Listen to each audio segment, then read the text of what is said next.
Hello, saver. Whether you're saving for that trip to the tropics or saving for an emergency, now is the time to take advantage of Wells Fargo's savings options. Wells Fargo offers savings accounts that can help you save towards your goals. So, what are you saving for? Visit a Wells Fargo branch or wellsfargo.com/save to open a savings account today. Wells Fargo Bank, N.A., member FDIC. Today, we discuss Miro. Listen, when it comes to running client workshops, the dream, of course, is to get those creative juices flowing, right? But typically what ends up happening is thousands of hours get wasted because of poorly facilitated meetings. So I have Maya with me today. She's a consultant who runs Fortune 100 workshops, from leadership training to team building, and she has the insider tip on what makes things work. Maya? Thank you, Jason. I've been doing this a long time. My number one tip is to bring everyone into that visual collaboration platform. So personally, I use Miro, and it's completely changed how I interact with the room. You have to give people a way to feel like they're in the room even when they're not. That's something you can do easily in Miro. Otherwise, they've seen the same slides and format 1,000 times. Falling asleep, eyes glazing over, yawns, all that. Exactly. When people follow me on the Miro board, everyone is literally going on a journey with me. We're adding thoughts, we're reacting, and we're voting for the best ideas. It's great. Connective magic. I like it. That's MIRO.com. No breaks. No breaks. No fear. No fear. The official British Speedway podcast. Welcome along. It's getting to that point of the season where things are getting pretty hectic in the race for British Speedway's playoff places. At the National Speedway Stadium, live on TV, Bellevue took on Sheffield and they turned the tables on the Tigers with a 54-36 victory in their latest Roses battle. We'll hear from Steve Worrall, who has a strong message for some of those online who've been giving him a hard time over recent weeks. I just could never find myself going on social media to start moaning about someone, say whatever doesn't score a goal for United, and I'm not going to go on Twitter and start kicking off. We'll also hear from Peter Adams at Wolves, along with Leon Flint, Alex Brady and Thomas Jorgensen, along with Scott Nichols too. In the Championship, it's all heating up there as well. Currently top of the pile in that league is Poole Pirates. We'll hear from Neil Middleditch, and we've got a chat with Glasgow Tigers new signing Marcin Novac, who launches his British campaign up against one of Speedway's all-time legends. Jason Scrum is a legend of the Speedway. I think when I look for him, I learn a lot from this person. And we'll hear from Redcar's Ryan Kinsley, who's had a heck of a week. He was racing for the Redcar Bears on Friday against Kent, and then from outside his hotel in the middle of the night, his van was stolen. His van was found, no bikes in the back. After a massive appeal and a crowdfunding exercise, 3 of his bikes have now been returned, which were the 3 that was missing. And to say he's relieved is a bit of an understatement. So we'll hear the story from the man himself before the end of this week's episode. No breaks, no fear. The official British Speedway podcast. There's lots to get through this week on No Breaks, No Fear, and quite a lot from the Championship to come later as well.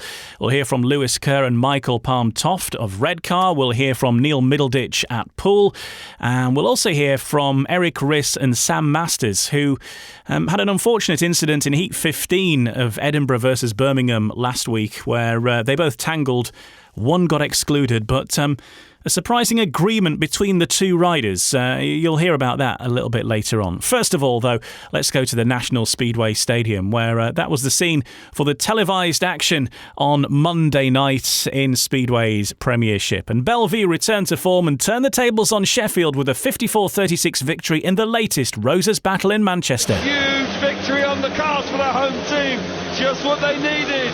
And here they are, fans are on their feet tonight. Huge confidence booster for the Bellevue Aces. They've needed this tonight after a miserable bank holiday double defeat at the hands of Wolverhampton. They lost at Sheffield on Thursday, but now they're back on the winning track, and that is a huge boost ahead of the playoffs in a few weeks' time.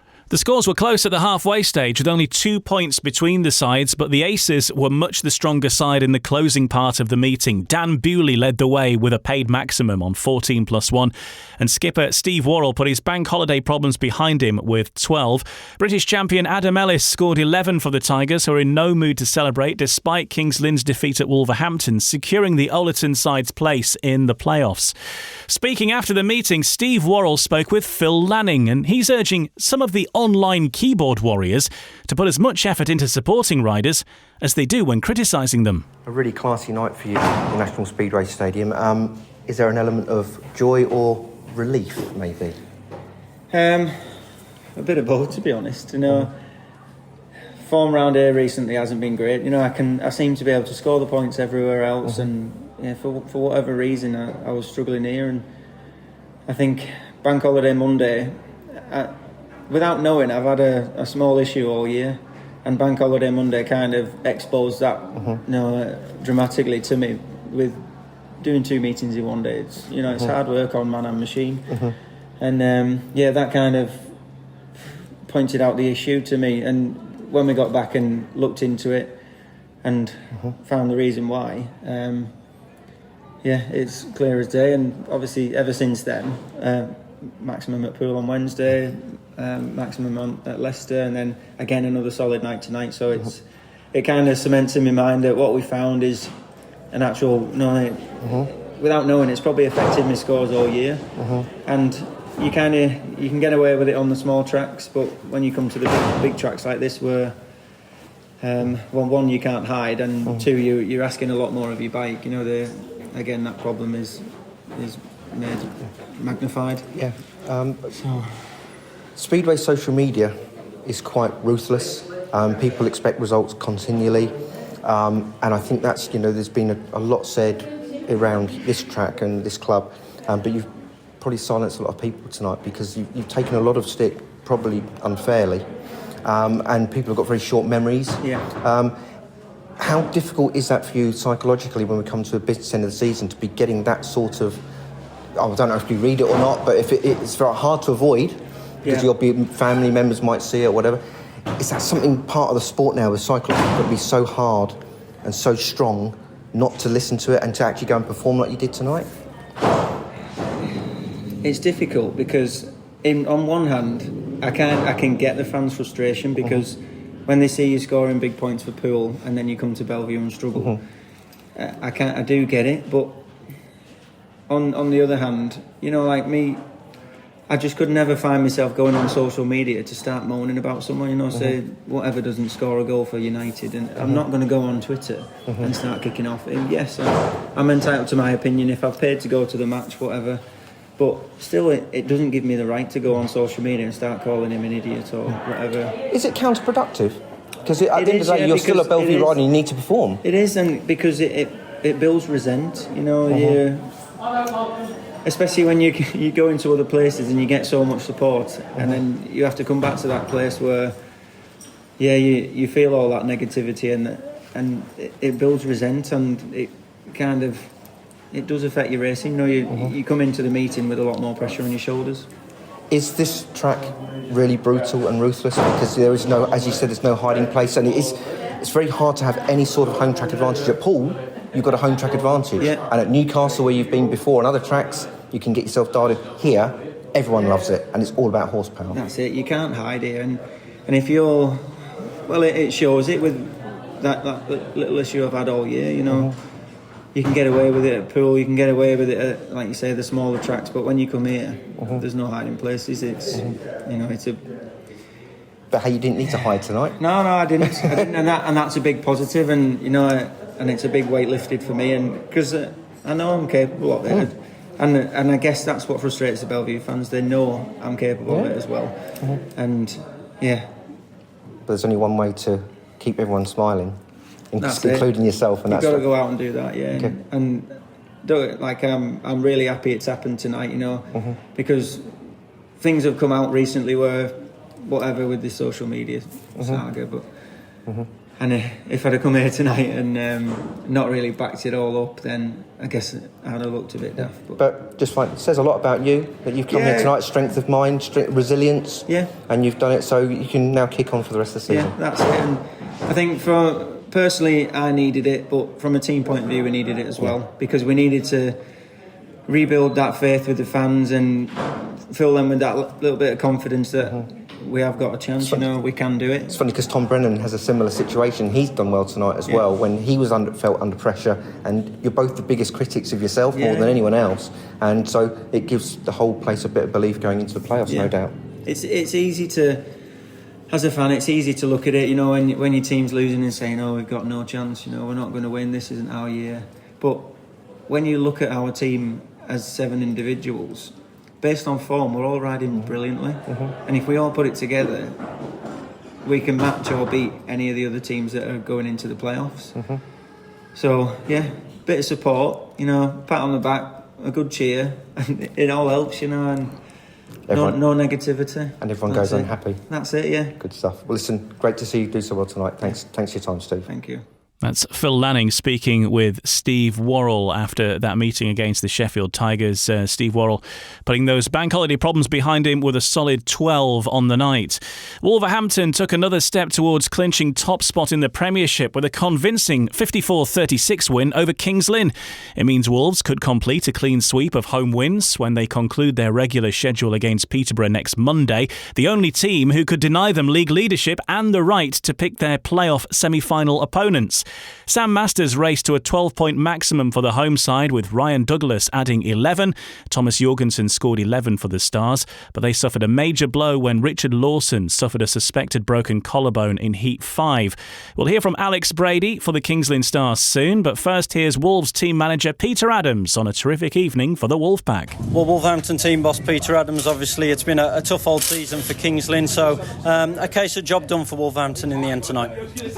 Yeah, it's important obviously that we win these last two home matches, and I thought despite the scoreline, some of the racing here tonight was absolutely fantastic, and given the water problems that the track staff have had all day, I think they did a terrific job, and the boys loved it, and I think it showed in their riding. Yeah, like you say, it's all about winning those last 2 home meetings. Next Monday against Peterborough is going to be a big one. You've talked about confidence and momentum. Leon Flint, his highest score here at Monmouth Green tonight as well, so got to be delighted for him. Yeah, it's the first time I've seen him on the parade truck with half a smile on his face, but he's gradually getting to grips with it. But I think he's more of a weapon, perhaps away from here, which is going to be important, because whoever we end up meeting in the playoffs, it's a big track, so we're going to need him firing in that position, but if he can pick up the odd point here as well, then that's all to the good. One thing you always speak about is improvement throughout the side in terms of figures and averages and that side of things, and touched upon it in your programme notes tonight as well, the significant factor that the 6 riders apart from the Rising Star have done exactly that up to now. Yeah, I mean, they've put over 7 points cumulatively on their averages. Every single one of them is on the up. So I don't think I've ever seen that before, but there's been improvement throughout the team, and it's reflected in our results. And now here we are in this must-win saloon, where I fully expect next Monday to be the match of the season here. Well, despite a bad start to his evening, Wolves rising star Leon Flint notched his best ever score at Monmouth Green. He's been talking through his night with Ryan Guest. Well, Leon Flint started with the last place. Bike problems meant you were ruled out of the second ride due to the 2-minute time allowance. So to turn things around and get your highest Premiership score here at Monmouth Green, you've got to be really chuffed with yourself tonight. Yeah, Heat 2, I've been getting quite unlucky with the gate 4s in the first one, and I'm almost making not a not good enough start, but at the same time not a bad enough one, and I'm just getting caught on the outside and getting roosted, and it's when that happens, it's basically my race over. But we changed the carby in the for the next one, and I think we just had too many bodies round. I think everyone was just expecting we'd done everything, but it happens. And we got everything sorted, managed to get it going for Heat 8.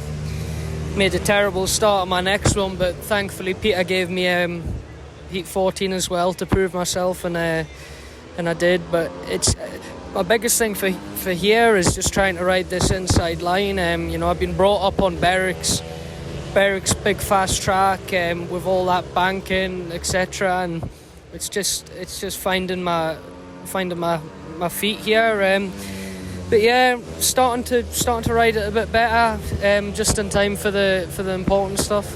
Yeah, like you say, at this stage of the season, it's all about building your momentum and confidence, and a performance like that going into next week's big final regular home meeting of the season against Peterborough certainly serves you nicely.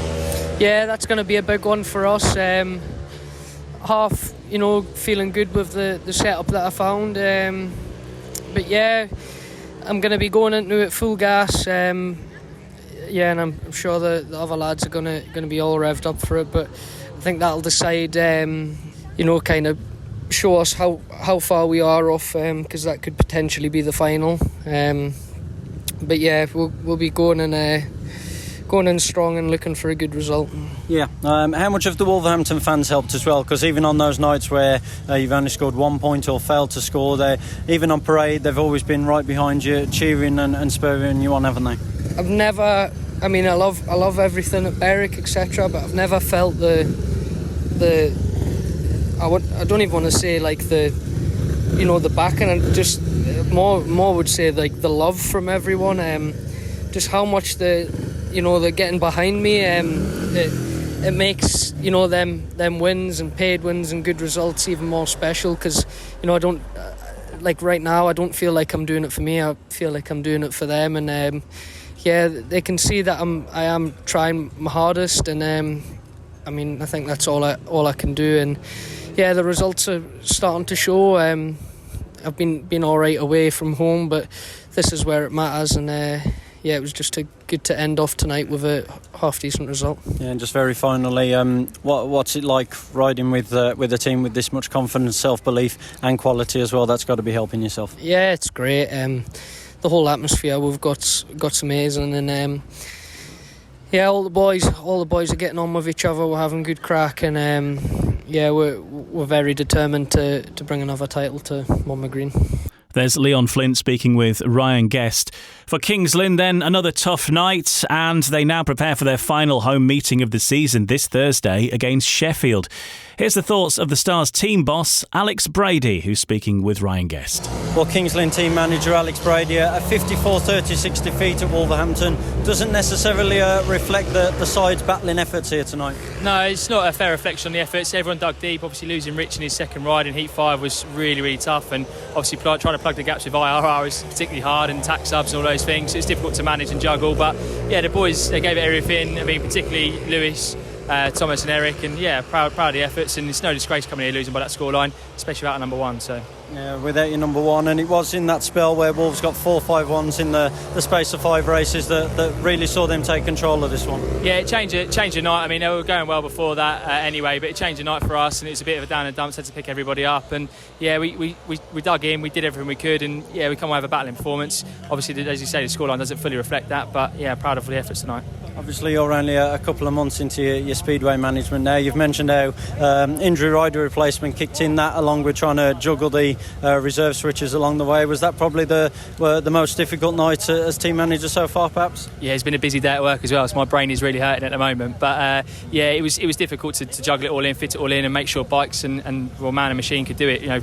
Trying to put Eric in 3 rides in a row or Louis in 3 rides in a row just isn't feasible, really. So a lot of juggling, but it was definitely the toughest night so far. But hopefully Thursday night will be a lot easier. You mentioned Thursday night, last one for the season at the Adrian Flux Arena against the Sheffield Tigers. Obviously only that one win against Bellevue in Norfolk so far, so just how much would it mean if you could go out on a high in front of the home supporters against Sheffield? Yeah, absolutely everything is. We have to do it without Rich. I'm sure he's not going to be back for Thursday night, unfortunately, so we have to be looking at what options we've got there. But it will mean everything to win on Thursday night, and then if we can win that and pick something else up away, then I'll be a happy man for the rest of the season. You've mentioned about the potential headaches you've got riding outsiders ringing you already looking at a team spot for next year. Obviously the current crop of boys trying to battle their way into your team plans as well, and like you say, it's not just about rounding this season off, but to take a high into the winter, looking ahead to 2022 as well. That's right. I've said elsewhere that the fans have stuck with us a lot this season, so we need to give them something back on Thursday night. That's the plan. And yeah, as you mentioned, trying to finish on a high for the boys that we've got, the crop that we've got, and see who wants to be here next season, and work out what we can do and where we can plug the gaps and fit everybody in. So that's the plan. Many thanks for your time as always, Alex. Cheers, Ryan. Thanks, mate. With Richard Lawson lost due to injury, the pressure was on the other Kings Lynn Heat leaders to make up the points. Louis Kerr and Thomas Jorgensen both led the way with 9, and Danish star Jorgensen reflects on a tough and very hectic night. Well, Thomas Jorgensen coming to the league leaders, Wolverhampton, never going to be easy, but when you lose your number 1 after his second ride, just makes the task even more difficult. It does for sure, yeah. I'm not exactly sure what Richard has done. He obviously had his arm in a sling, so I presume it's something to do with the shoulder, but I obviously hope all the best for him, and hope it's not as bad as it looks. But it was hard from the beginning from us losing Richard, and he was good around here usually good around here as well. So we kept battling through, and I don't even know what the score was. I barely didn't know what gate I was on. I was like flat out trying to change adapt to the track, and because it's not usually a track it's not my sort of style, so I got something working, and but it was tough for us, and obviously they're a strong team at home, so we just have to take the hat off for them. Yeah, like you say, it was a tough start for yourself with 2 third places, but seemed to go for a wide line here that not many people managed to find, but it worked for you a couple of occasions and managed to get 2 race wins in the end. Yeah, I mean, as you said, like two third places. I felt I had the speed. We didn't really change much. We left the sort of majority of it because I had the speed. I just needed to get it dialed into the start. So once we got it dialed into the start, it was pretty good. And obviously I missed one in 11, I think, or 9, and I managed to pass Rory. That proved I have got speed, and I just want to come here next time, make 5 starts instead of 2 starts. Yeah, you'll have to wait and see on that one. Obviously, It's been a real tough season for the Kings Lynn Stars. You've been with the club a number of years now. You've experienced the highs along the way, and this has been obviously a low of a campaign, and didn't get off to the best of start, and it's roller coastered from there. Yeah, it's been, as you said, just a bit basically a roller coaster all season. We've had obviously as people has known, we've had riders in and out, and it's been very difficult, and we've even changed management, and everything has been difficult for Kings Lynn, and I've just tried to keep my head down, and that's as a rider, I think you can get too much filled into your head, and you need to think about yourself sometimes, and obviously it breaks my heart seeing the team struggle that much after an awesome 18 and sort of like a decent 19 season we had. So it has been difficult, but we sort of we're so close now, and so we obviously we start well, and then something happens, and if we all click on a night, then we just need to do that, and it's so difficult. It's hard to put words on it, I just want the best for the club, that's all I can say. Yeah, you want the best for the club. Obviously, a couple more meetings left on the road to finish the season, but this Thursday, the last one in front of the home fans. We saw what that one win against Bellevue did mean to everyone a couple of months ago. Yeah. You'd really like to go away from the Adrian Flux Arena for the last time this year with a win against Sheffield on Thursday. Oh yeah, for sure. That's a must win. We have to win it. So we'll do everything to do that, and obviously, when Sheffield was at our place last time, I think the whole Speedway, British Speedway, knew what happened. So it was obviously the rain did it for us, and so we need the last meeting to be ours for sure, and show the fans that we still in the game, and yes, that's all we can do. Many thanks for your time as always, Thomas. Thank you, mate. And we'll hear from Richard Lawson later in the show on the news that he's put pen to paper and will race for Plymouth in the Championship in 2022. Peterborough kept up the pressure at the top of the Premiership with a convincing 55-35 local derby win over Ipswich on Monday. The Panthers completed a second double of the season over the Witches, and their opponents blown away at the East of England Arena by a devastating run of 4 successive 5-1s in mid-meeting. Each of the home side collected at least 2 paid wins, led by Michael Palm-Toft, who racked up a paid 16 in a tremendous performance, which started with 2 5-1s alongside skipper Scott Nicholls, who himself got 10+3, whilst guest reserve Jack Thomas won 2 races and scored 8. Here is the Panthers captain, Scott Nicholls, speaking with Dave Rowe. Panthers captain Scott Nicholls heading for the playoffs, team in form, and tonight showed really why that is. Yeah, it was a fantastic team performance tonight, convincing win. We know Ipswich have had a tough season, but they've still got some real class riders that can go exceptionally good around the showground. So, we had to be on our game and started off a little bit slow, but come away with a convincing win, and hopefully we can use that momentum and take that through the playoffs. Track tonight looks slightly different to normal. Did that take a bit of time to get used to? Definitely so. We asked for something a little bit different tonight, and it was different. It wasn't necessarily 100% what we wanted, but it was kind of in the right direction. But it's hard. I don't think many of the boys really liked it as such, but we had a convincing win, so it's hard to kind of criticise. I'm not criticising the track, but to say you didn't like it when you had a convincing win. But it's work in progress. We know we've been strong at the showground, but we know all the other teams that are in that top 4 playoff spot are equally strong as well. So it's all about maintaining that momentum and coming to your home track, kind of knowing what setup to run and hitting the ground running, really. Well, Danny King scored 12 for the Witches and Craig Cook adding 10+2 as they collected a couple of late race advantages at the end of a below-par season for the club. We'll hear from Peterborough's Michael Palm-Toft later in the show because he appears to be on course for the playoffs in both the Premiership and in the Championship with Redcar. And that's where we're heading next. There's plenty going on in British Speedway's second tier, and the race for the playoff places is certainly hotting up. We'll hear from Neil Middleditch of league leaders Poole, Eric Riss and Sam Masters, who both tangled in a Heat 15 decider at Armadale last Friday on who they think should have been excluded. And we meet Glasgow's new Polish signing, Marcin Novac. My dream is a world champion. Yeah? I'm a young. I have 2 legs, 2 arms, and I think few years of the work I do level up. And hear the astonishing story of Ryan Kinsley, who had his van and 3 bikes stolen following Redcar's meeting against Kent last Friday night, and how the Speedway community has rallied round to try and get him back in business. There is a happy-ish ending to the story as well. All on the way on No Brakes, No Fear. No Brakes, No Fear. The official British Speedway podcast. Welcome back. I'm Ian Brannan, now turning our attention to British Speedway's Championship, where the race for the playoffs is certainly hotting up. The top 6 teams move on to the next stage of the season, with the top 2 heading straight for the semi-finals. Currently, Poole and Redcar occupy those spots, so that's where we'll focus first. And it's been a mixed week for the Poole Pirates, defeated away at Birmingham midweek and then a big win at home against Glasgow on Friday. Ryan Guest spoke to Neil Middleditch at Perry Barr about life for the Pirates in the second tier. First and foremost, obviously a different venture for the Pirates this year in the Championship. Certainly with the latest form as well, seem to be enjoying it now.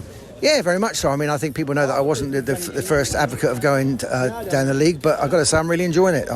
It's good fun to see so many English boys coming through, which is refreshing, instead of seeing all the foreigners. But no, I'm enjoying it. Yeah, obviously, but everyone knows the difficulties Paul had earlier in the season, pretty similar to what happened here at Birmingham as well, but got to be proud of the way that the team and the club have recovered since. Yeah, that's right. It's been difficult times, isn't it? We've never known times like this before, and Paul, is Paul Speedway, and we're lucky we've got a good fan base. We've had good crowds the last few weeks, and so it looks good down there. But it's British Speedway's having in a difficult time, where everybody knows that. Yeah, built a solid team for your first year in the Championship as well, and really delivering the goods of late. Yeah, that's right, and I think Matt's very good at doing that. I mean, obviously we have a chat about things, but you building a team, you've got to look at riders you think are going to improve on their starting average, shall we say, and we've done just that. Yeah, that blend of youth and experience as well. Obviously, Rory, Danny and Stevie, obviously a solid top end, but people like Danny down at reserve, he's had a great year, and obviously Ben Cook's now been rewarded for his form at reserve. Yeah, that's right. I mean, I think, as you say, we've got a good spearhead, but I always say reserves win your meetings,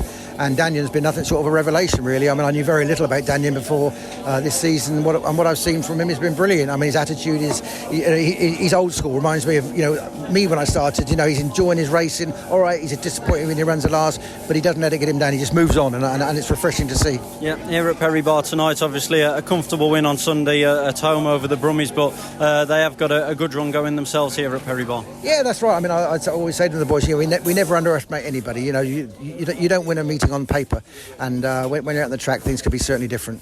Well, there's Neil Middleditch speaking with Ryan Guest. Well, second-placed Redcar Bears head to the Brummies next this week before a massive clash against Leicester on Friday night at the Media Prima Arena.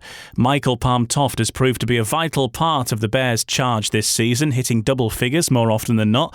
And he's been looking back at his season so far and speaking with Ryan Nassau. Obviously been sat out for all that time, and just I came back after an injury and spend a full year, well, more than a year after that injury. So you got things on your mind and so on. You have to come over. But we're getting there. Getting back to form again. And obviously, does it help coming into a team like Redcar and Peterborough? You've rode for Peterborough before, and you rode for Redcar last season. Does that help when you come into a new season? Obviously, it helps. You know the tracks a little bit when you know your home tracks. It does help. So as long as the tracks are prepared the same, then yeah, it does help. Obviously, when you rode for Peterborough last time, they were in Redcar's League, the Championship, and you obviously used to come here with Peterborough. What for people that don't come along to Speedway very often, they'll notice that the crowd sizes at Redcar from them days are vastly different. What's happened to Redcar? I think for Redcar it's better promotion. Get promoted better, which shows also that we are in it to get some silverware, and the team is a lot stronger than what it used to be. So that also brings people in, and the racing is really, really good here. The track is a lot better these days than it was back then too. So it's a few different things that does it. And does it help that when people come along, you think, because there's a real good feeling around the club at the moment, I think that helps and people are invited in as part of the Redcar Bears family, so to speak? Yeah, 100%. Like anything that's enjoyable to go to where you can get involved, it definitely helps. It makes you want to come back. And how would you rate your season out of 10 so far this year?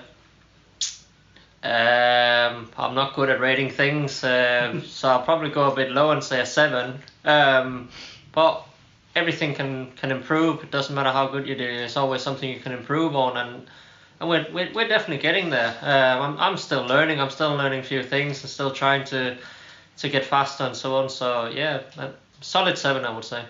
And would success for you and your teams at the end of the season only class as winning both league titles?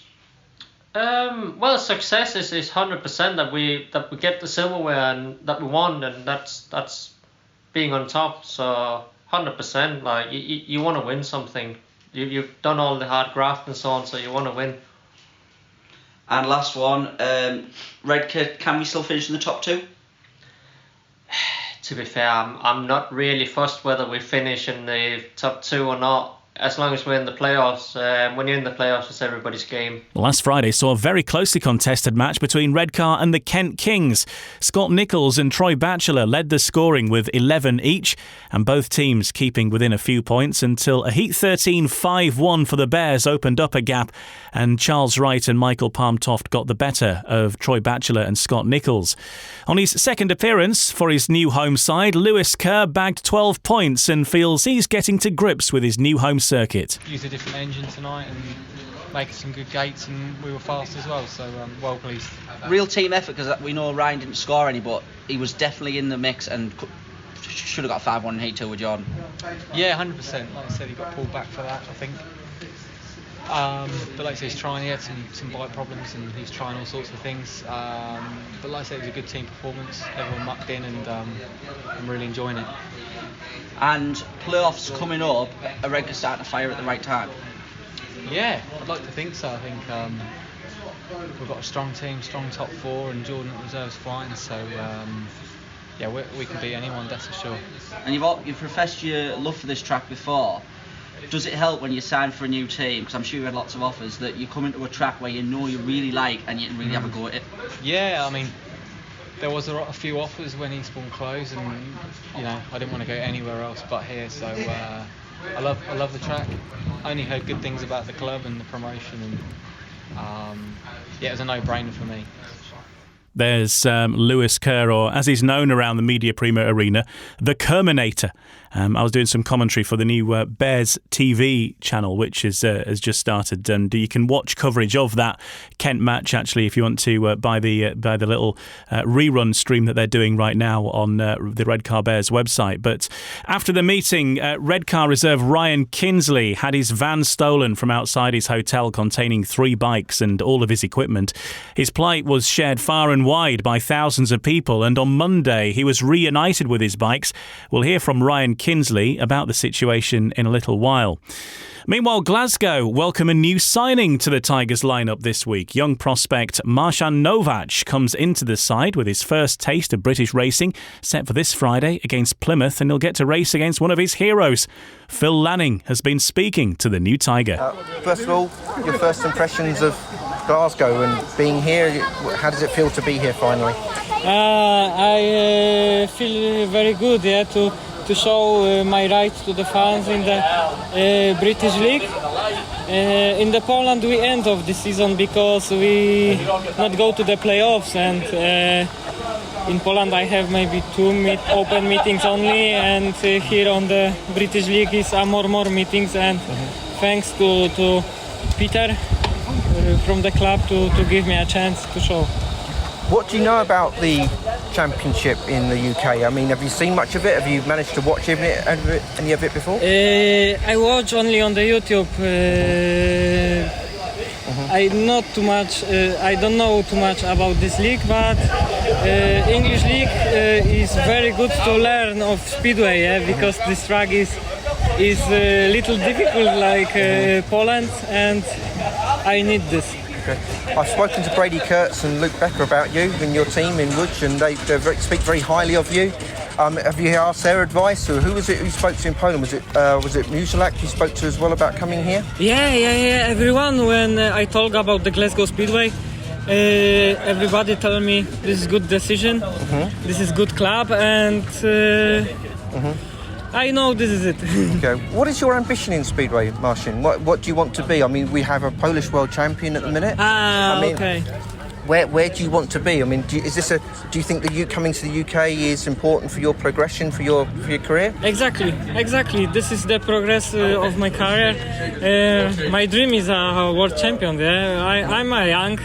I have 2 legs, 2 arms, and I think after the few years of the work, I do level up, and slowly but surely to up. Okay. Yeah. And finally, you may make your debut hopefully on Friday against Plymouth, and that could be against 3 times world champion and a World Cup winner in Bjarne Pedersen. So it could be some debut for you. Yeah, exactly. Jason Scramp is a legend of the speedway. Yeah.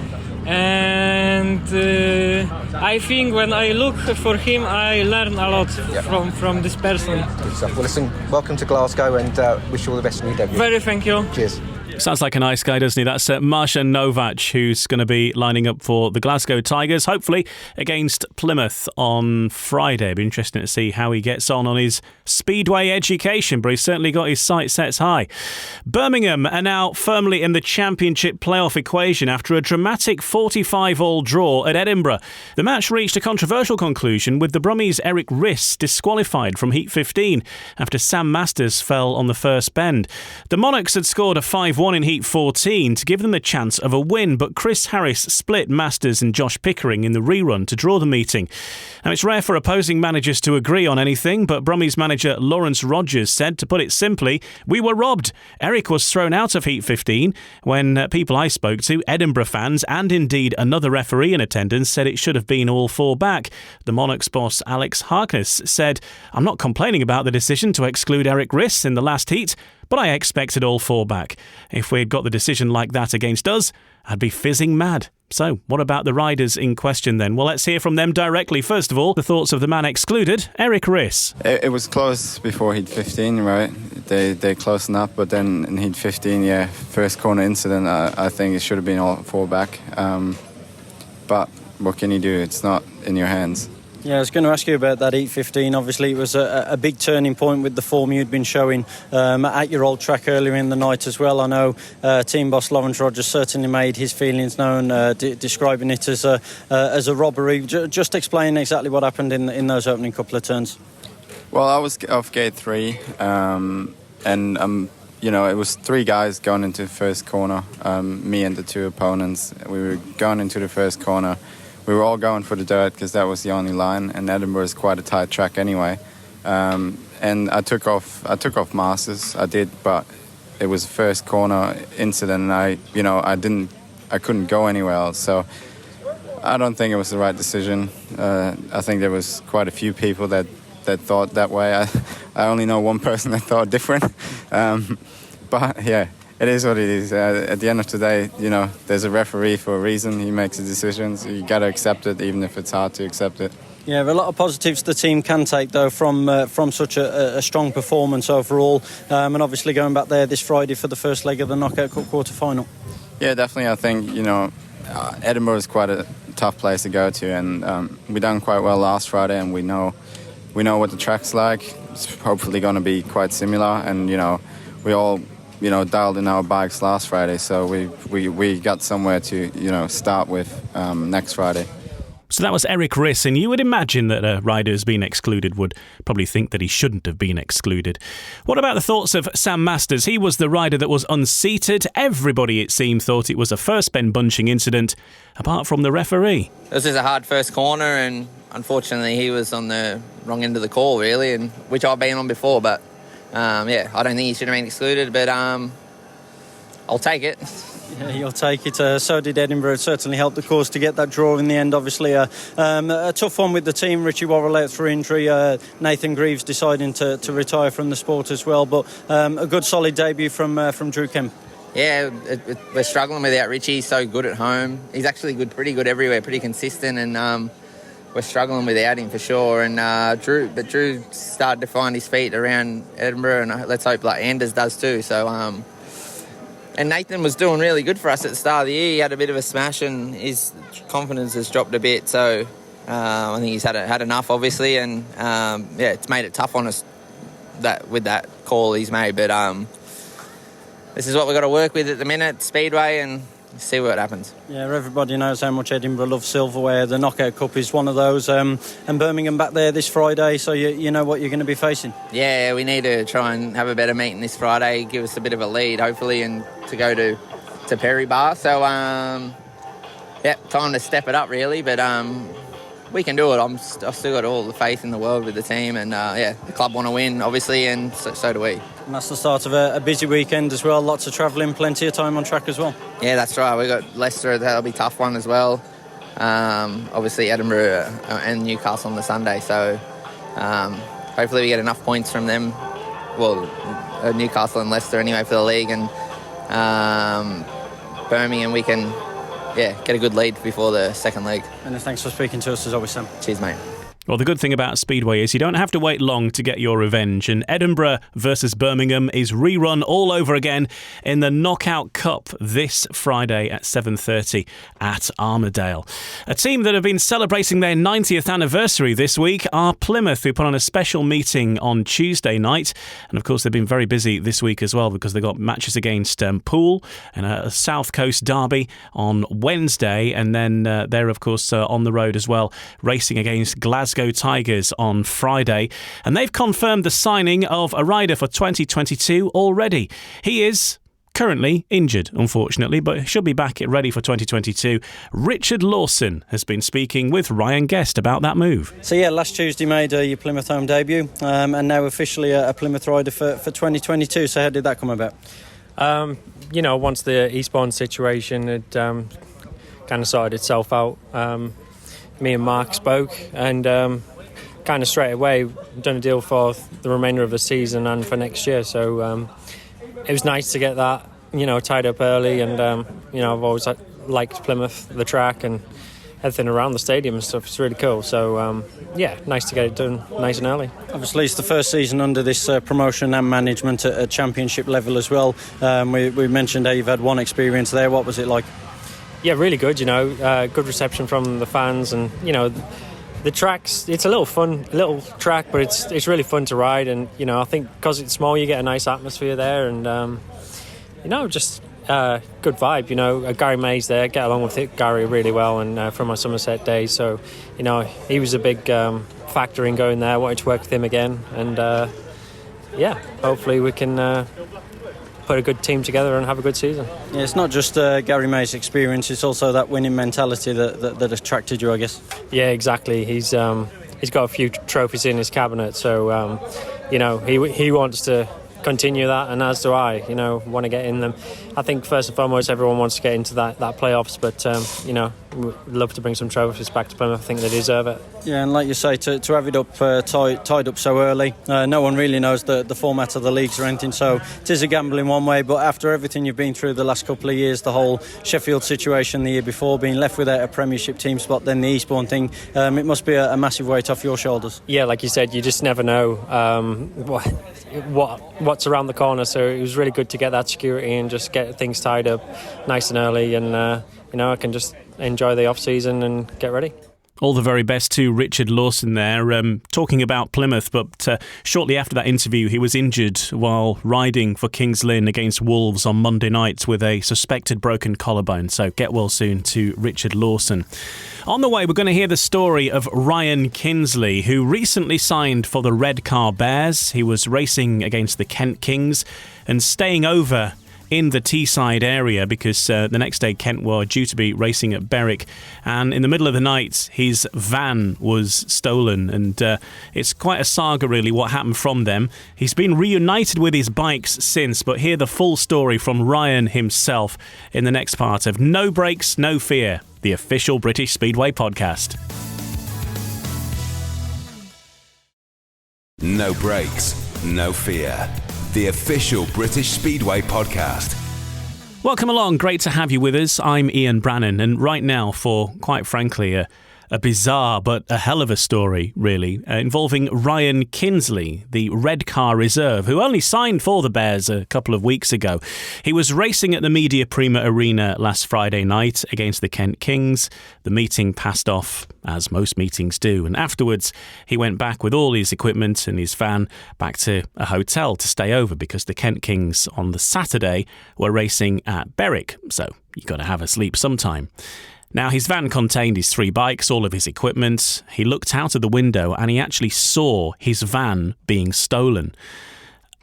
Obviously, the van disappeared for quite some time. The van eventually turned up, but it was empty. The bikes were missing and all the equipment was missing. Now, the good news is that the community, the local community, local media, the Redcar Bears themselves put word out as far and wide as possible to get all eyes out looking for this van, looking for this equipment should it turn up anywhere. And a GoFundMe page was set up quickly for Ryan as well to help replace his lost equipment and frankly give him a bit of a hope to be able to continue his speedway career, because without these bikes, really, he was not in a position to race, and indeed did not race for Kent on the Saturday night. So let's hear the full story of what happened to Ryan Kinsley this last weekend. He's been explaining the full story and the current situation and where he's up to right now to Gary Phillipson from BBC Radio Tees. Yeah, I mean, I've never experienced anything like this in my life before. It's definitely took it out of me yesterday and today. I've never felt so worse. My body's I feel really drained, so I'm just resting at the minute to try and build it back up. But no, it has been really mentally draining and frustrating. Take me back to Saturday morning. Is that when you realised that everything had been taken? No, it was sort of midnight Friday. And how did you what was it that alerted you that gone? Did you hear something outside? What was it that triggered it? I thought I'd open the hotel curtain just to see if my van was all right. Just check on it as you do, just before you go to sleep. And that's when I then see someone get in it and drive off. So you actually saw it happen? Yeah, I actually witnessed it. So I ran outside, and by that time he was already driving across the car park, and nothing I could do to stop him. In there was all the tools to your trade. So that was your life, just driving off into the distance? Yeah, everything I'd worked up to over the years and all the money that I've invested into it, I literally just watched it drive off away from me. How did that feel? It broke me down straight away. It took the wind out of me. It was heartbreaking. I would imagine there was stuff in that van that is A, sentimental, B, irreplaceable, and C, that is necessary for your day-to-day living. So there was literally, your life would have been just dissipated with just that van driving across that car park. Had you been up to our neck of the woods before? Had you ever ridden in Teesside before? Yeah, I've rode the track there for practice day and that, but it's the first time I've sort of stayed up there. So first impressions must have been, what the hell am I doing here? Yeah, I mean, I didn't know what to do. I mean, I was in an area I didn't know. But I say I've just seen everything drive off in front of me. It was a very difficult evening. So talk me through the sequence of events after that, from the Friday night going through the weekend. What happened through that?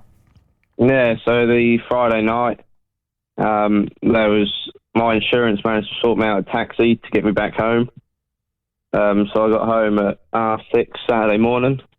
I then get a text message at 7 saying the van's been found.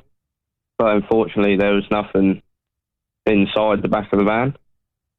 And then the Red Car management and promotion have done a huge amount of sharing and posting to try and get the word out there.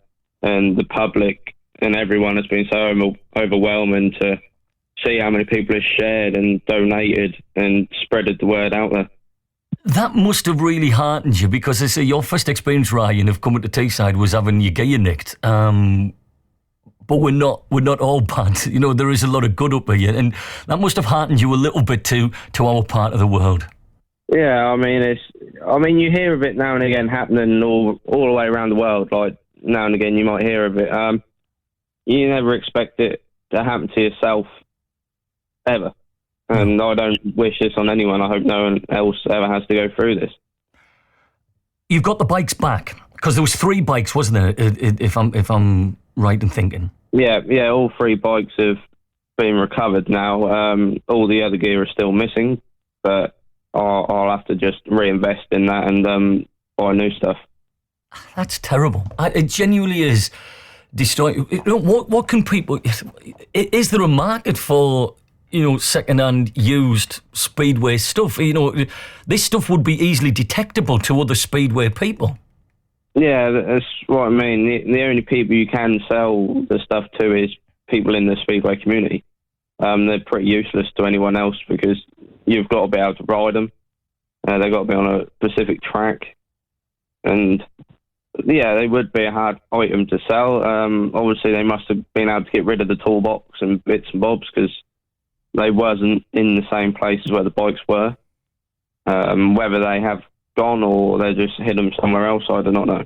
How much have you lost, do you think?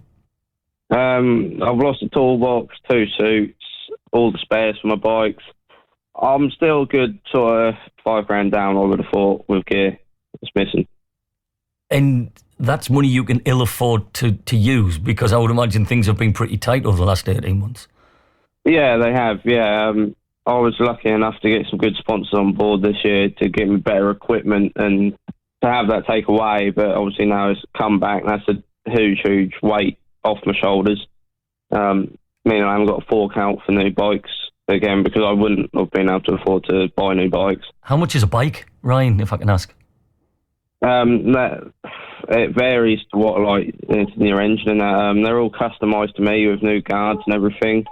They're sort of $4 or $5 grand each, like second hand. Wowza. That's a lot of, absolute lot of money.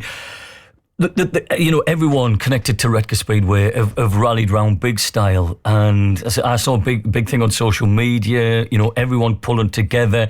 Are you still hopeful that you may get more of your stuff back, or in your mind have you written that off and go, look, I'm going to start afresh here?